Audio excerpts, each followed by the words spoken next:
Alrighty, we've got an interesting kingdom here from the Dominion Discord server from the Kingdom Analysis channel.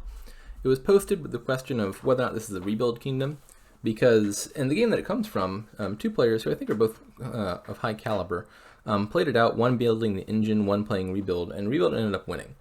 And yet it doesn't seem like a kingdom where rebuild is optimal. I think it's just a kingdom where the engine was misplayed, and I demonstrated that by playing it myself and showing an engine that I think pretty handily beats rebuild. And then someone asked, how does that engine work precisely?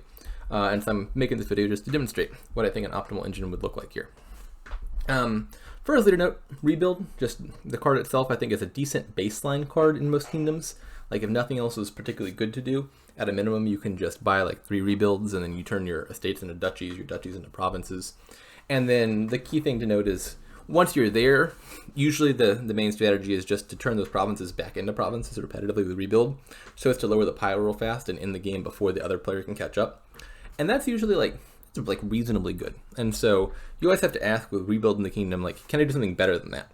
And more often than not, the answer is yes. Like it's rarely optimal, but it's always pretty good. And so in fact, if you're not particularly good at building engines, like for probably a majority of players, I would say, at like any level except for very, very high level, rebuild is frequently dominant because it can be difficult to beat that very simple strategy unless you've got like, sort of a strong control of your deck.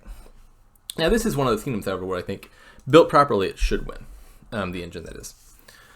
So what does that look like? In the game, I think that the player pursued like a bunch of highways and then tried to build like a traditional like highway-centered engine, which, I don't know, seems okay, but I think it's suboptimal here. A second thing that I think sticks out is there's some synergies between Hermit, Grave Robber, and Scheme. Scheme and Hermit have this nifty interaction where if you play the Hermit and then you don't buy anything, normally you discard it from play, trash it, and gain a Madman. But you can also scheme that Hermit, which also triggers at the exact same time, which is when the Hermit gets discarded from play. And what happens is you can choose to use the scheme effect first. So when you go to discard the Hermit from play, you first move the Hermit to the top of your deck with Scheme, then Hermit tries to trash itself and fails because it's no longer in play. But the gain a Madman section of this is actually only conditional on discarding it from play, not successfully trashing it. And so because you did discard it from play, you actually get the Madman even though you don't lose the Hermit. And so this little Scheme Hermit thing can like print you Madman while keeping your Hermits, which can be kind of nice. Now the downside, of course, to that is to get the Madman, you still do have to not buy cards, otherwise this doesn't apply in the first place. And so that's where Grave Robber comes in, which is it's a card that gains you cards without ever having to buy anything. And so you could get all your gains from Grave Robber and then maybe try to build like a Madman Grave Robber type thing. One virtue of that is rebuild naturally puts duchies in the trash. And so you could nab those duchies out of the trash with Grave Robber. You could even, if rebuild starts putting provinces in the trash, if you could play 2 highways to reduce provinces cost down to 6, Grave Robber could actually grab those provinces out of the trash as well. Now, I think the weakness of this strategy is there's not a whole lot of villages here, and so it's kind of difficult to get like enough madmen consistently to play like all that many Grave Robbers, and I don't see paddocks getting activated anytime soon. And so I'm not sure of this strategy. I'd be willing to try it, but I think it's a little bit too rickety and there's not enough other things supporting it. But there's like something there. With a few more cards, I think this would be really strong. Instead, the other deck that I'll be trying to demonstrate here is one that centers on Gamble and Courtier. There are some kingdoms, I think Governor kingdoms are often a pretty good example, where you can build a deck that is reliant primarily on Gamble as its source of draw, where most of your turn actually takes place during the buy phase, where you play your like 5-card hand, and then you just repetitively gamble through every single card in your deck, where you buy Gamble, play a card, that card pays for itself, and then you buy the next Gamble, play the next card, and so forth, until you've gone through your whole deck. And so you can build an engine that actually isn't particularly reliant on actions so much as like paying its way to draw through your deck. Now, of course, that relies on a deck that is very dense with money. So, for example, every time you gamble through a copper, you're losing 1 coin. You get 1 coin from playing the copper, but you lost 2 coins buying the gamble. So drawing a copper costs you 1 coin. By contrast, if you have a gold in your deck, gambling that gold makes you 1 coin. You spent 2 on gamble, you played the gold, you got 3, you're up 1. And so the idea here is to get your deck so dense with like high value treasures and stuff that you can just draw all the way through your deck while making positive returns, and then those gambles pay for more gambles and so forth. And there's a card here, Courtier, that's really good at doing that. It can give you 3 coins, so it's like a gold itself, and it also gains you gold. And so you could easily gamble and spam lots of Courtiers. A benefit of this sort of strategy is Gamble's really good at gaining and playing things, because you can buy a card during your buy phase, then immediately buy Gamble, and then immediately play the card you just bought to get the effect immediately. And so that creates very sort of snowball interactions, where you could like buy a Courtier, gamble it, immediately get gold and 3 coins, then buy another Courtier and gamble it, and so forth. Now the one constraint, of course, of Courtier is going to be that you need a multi-type card. Of course, we have that here, which is Enchantress. 3-type card seems plenty good to me. And so the deck I'm going to be building here is basically just gamble through your deck, play lots of Courtiers, reveal Enchantress, and get gold and money and buys and so forth. So towards that end, I think the best opening here is just a Hermit. Hermit seems really good here, even though it's not a card that you ultimately want in your deck long term. Because, well, I mean, a few things. Obviously, it gains you Enchantress, which is good because you want Enchantress. And it gives you Madman, which, I mean, it is fleeting, but the turn you play it gets you really, like a really big hand, because like doubles your hand size. And that can be an easy way to afford Courtier. 5 might be otherwise difficult to hit. But also very significantly here is this gamble deck is really tripped up by estates. He said every time you gamble a copper, you're losing 1 coin. Every time you gamble an estate, you're actually losing a ton. So firstly, it's giving you 0 back. So you're spending 2 just to get through the estate. So twice as expensive as getting through a copper in your deck. But it's actually worse than that. I was also saying that one of the benefits of this gamble thing is the ability for it to like loop itself. Like once you've gone through your whole deck, then you buy stuff and re-gamble it to play that stuff. And if you gamble an estate, it's actually not going into play, so it's getting discarded. And so not only will you have to gamble through all 3 estates to get through your deck, those estates will not be in your discard, and if you want to start playing cards from your discard, you have to gamble through all 3 of those estates again. And then if you put more stuff in your discard, you have to gamble through the estates 3 more times. And so having any estates in your deck, is really expensive, because they are a mountain of difficulty and get in the way a lot. So Hermit is great because it's going to trash those. Trashed one already. Take Enchantress. Now you can't buy cards if you want the Madman here, but that doesn't mean you can't make buys. You can buy like wedding or gamble events and stuff, or projects. This does not count as buying a card. And so it makes sense here, once I played the Hermit, that I can buy gamble anyway and just advance myself 1 card more through the deck, just to get through my deck faster. As it turns out, I revealed the other Hermit, which is phenomenal. This is like a really good turn 3 starting hand. But like even without that, I could have just gambled to like basically get 1 copper or estate off the top of my deck. So I have both my Hermits in play right now, and I haven't bought any cards. So at the end of this turn, I'm going to lose both Hermits, and they'll both become Madmen. I've still got an estate left, so I need to take 1 more Hermit to trash that. This last card is a copper. So here's a case where I want to gamble, not because like I particularly need that copper or anything. I didn't make money off of it. I just want to get that copper off the top of my deck, so I'm more likely to draw successfully. And I don't need another Hermit. I've only got the 1 estate. I also don't need a scheme. Important thing to note here about this gamble thing is like cantrips, cards with +1 card, +1 action, are going to be a lot worse than usual. Normally they're very neutral cards, like it can't hurt to add a scheme to your deck. In this case it actually can, because instead of playing that card normally, I have to spend 2 coins to play every card in my deck. And so if it's not actively helping, it's actually costing me 2 coins, which is kind of significant. And then there's a second problem, which is if I gamble and play a scheme, it draws a card.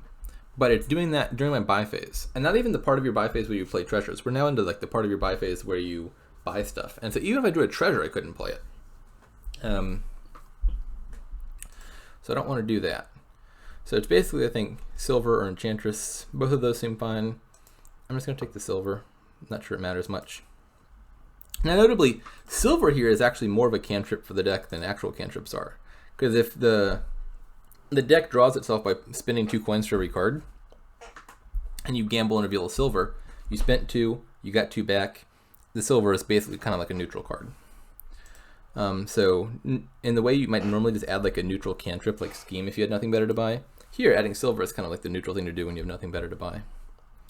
And it didn't make a difference because this line ends up getting me an Enchantress anyway, and I can gamble and play it. So nothing really changed compared to if I'd just taken 2 Enchantresses there.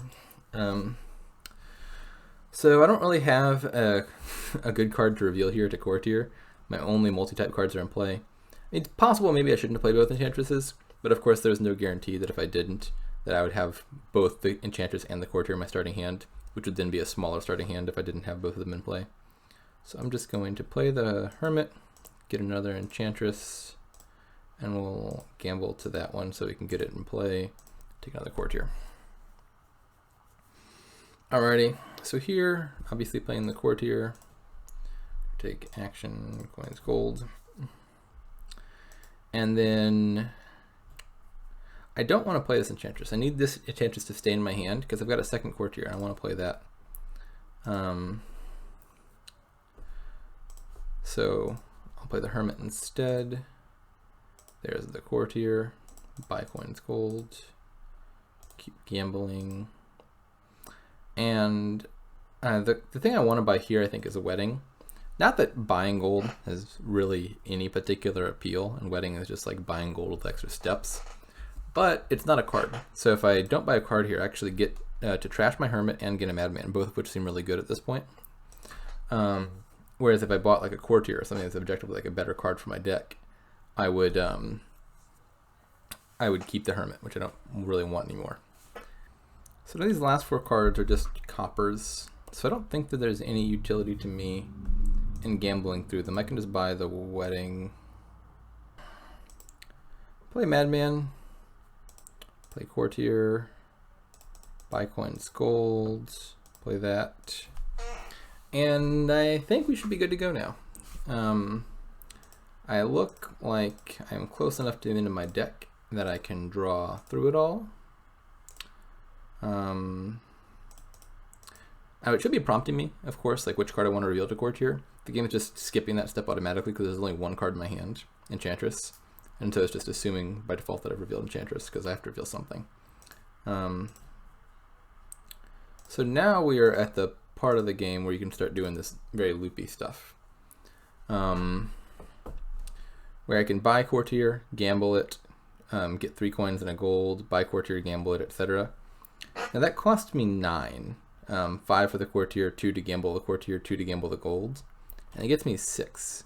So it basically means every one of these Courtiers is costing me 3 coins and gaining me a gold with it. So basically it's like spend 3 coins for a Courtier and a gold, which is already a great deal. But I think it's actually possible to improve upon that if I'm going to take a quarry first. And now these Courtiers cost 3 each. And I can gamble the Courtier, and I'm only spending 1 coin per shot because the Courtier is 3, each gamble is 2, so that's 7, and I'm getting 6 back. So now I'm even making a better deal off of these. And I think I should have enough money to go all the way through my deck here. So I'm just going to do that real fast.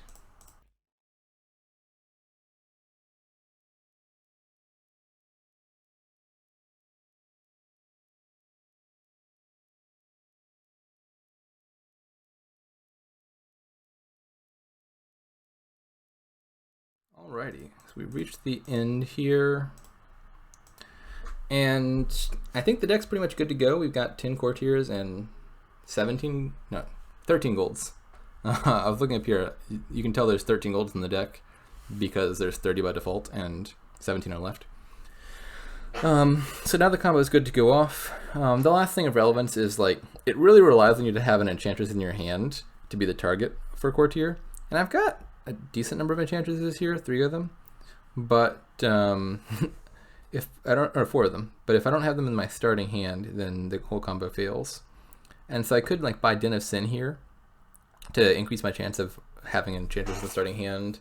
I could also buy an Enchantress and then gamble it, which is actually kind of functional the same thing.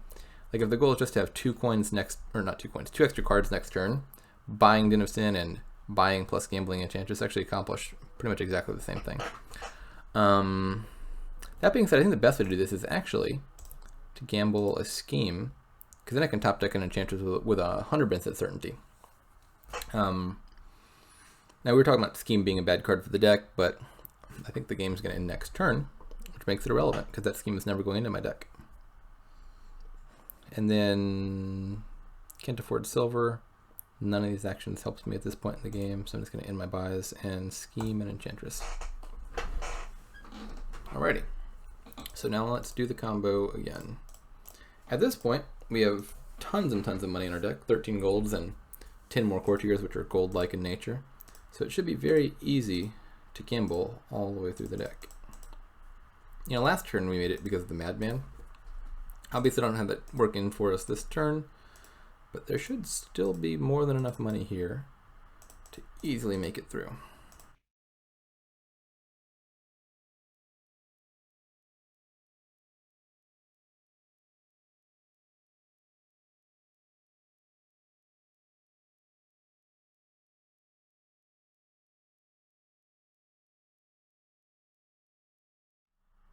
So now we've reached the one problem card in the deck.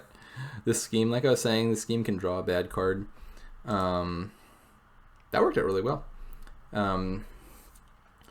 Obviously, whatever card I draw with Scheme, I have no way of playing now that it's my buy phase. Like, I can't play these Enchantresses even though I have +1 action because it's not my action phase anymore. And so if that Scheme drew like a gold or a courtier, I'd be really sad. Drawing an Enchantress is actually, I think, the best possible draw I could have gotten there because it got a useless action out of the way, which just like saves me 2 money.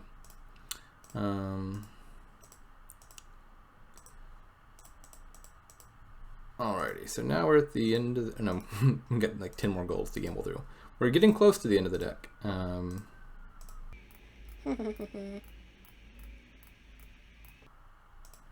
Alright.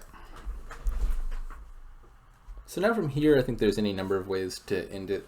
I guess the one more important thing to note is like, you only got 11 buys right now, and the lowest set of piles is 13. So you either have to empty provinces or get additional gains. An easy way to do that here, though, is, you know, Hermit can gain itself. So with Gamble around, you could buy Hermit for 1, and then Gamble Hermit, gain Hermit, Gamble Hermit, gain Hermit, Gamble Hermit, gain Hermit, and so forth. You could easily pile out Hermits that way. I'm trying to think about whether it's possible to empty provinces. So what I could do would be like gamble 5 highways, so that provinces now cost 3, and then buy a bunch of hermits. But that would leave me with 6 buys for the hermits, which is not quite enough to empty provinces. I could do that though, and just empty duchies. So like supposing I buy highway here, gamble it, play it, buy highway, gamble it, play it. So now duchies cost 3. And so if I take these hermits, I can just gain duchies off of them, which is good enough. I'm going to trash these enchantresses just so it doesn't prompt me every single time. Oh wait, this isn't going to... I was thinking, oh, if I trash the enchantresses, it can stop prompting me to trash things. But it's going to prompt me anyway because there's duchies in the trash, which I obviously don't want to trash but could. Don't trash. Don't trash. I did not mean to gain that silver. Let's undo that. Duchy. Gamble. Don't trash. Gamble. Don't trash. And that is the last of the hermits. So I can just buy a duchy and a province here. And we've emptied 3 piles. We got 31 points. That's turn 9. Yes, obviously that would be a little bit different, of course, if Rebuild were around, because there'd be fewer duchies to gain. I think, if anything, it only makes it easier, though, because then it's easier to find the pile out, because there's fewer duchies you need to gain before the game ends. But that's the gist of the deck.